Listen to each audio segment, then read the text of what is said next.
Balti jaamast kell 8.51 teed alustanud Rapla rong oli just väljunud Saku jaamast ja kiirust kogumas, kui täiesti kõrvalises Sootee raudteeülesõidu kohal sõidab talle ootamatult ette raske veok.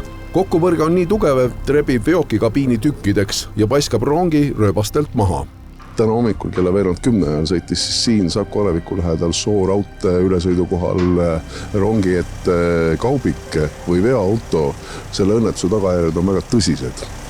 Kella 9:17 paiku siis laekus häirekeskuse teade, et siis raudtee ülesõidul on siis toimunud liiklusõnnetus reisirongi ja veoauto vahel. Kas inimesi ka siin selles õnnetus kannatada sai? Reisirongis siis sai 2 inimest kannatada, nendel ei ole suured vigastused, toimetati siis haiglasse kontrolli ja kahjuks siis veoauto juht hukkus siis sündmuskohal, et tema vigastused olid niivõrd rasked, et teda päästa ei õnnestunud. Hukkunud juhi näol oli tegemist 55-aastase mehega. See piirkond ja just seesama teelõik on väga aktiivses kasutuses ka seoses Rail Balticu ehitusega. Nähtavus selles piirkonnas oli hommikul ideaalne, mis tingis õnnetuse on veel raske järeldada.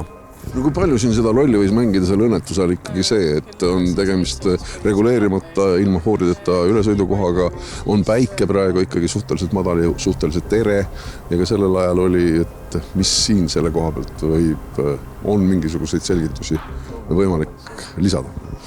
Hetkel teadaolevalt ei ole, et me ei oska praegu käesoleval hetkel öelda, mis tingis nii traagilise õnnetuse.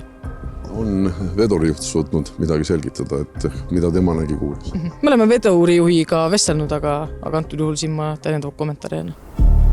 Vedurijuht ise tuli samuti viia arstide hoole alla.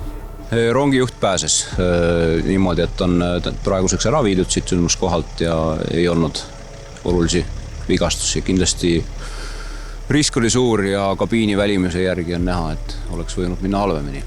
Kuna õnnetus juhtus edelasuunalisel raudteeharul, siis häiris see väga pikalt selle suuna rongi liiklust.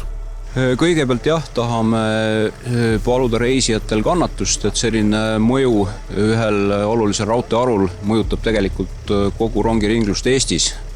Ja palume siis vaadata Elroni kodulehe pealt, milline on viimane info, kuidas olukorda lahendatakse. Edelasuunal kindlasti on bussidega esialgu ühendus lahendatud, üheteeline raudtee ja siis mujal võivad olla hilinemised ja ümberkorraldused. Palume siin kannatlikkust ja tähelepanu. Rongis viibis õnnetuse hetkel 20 reisijat.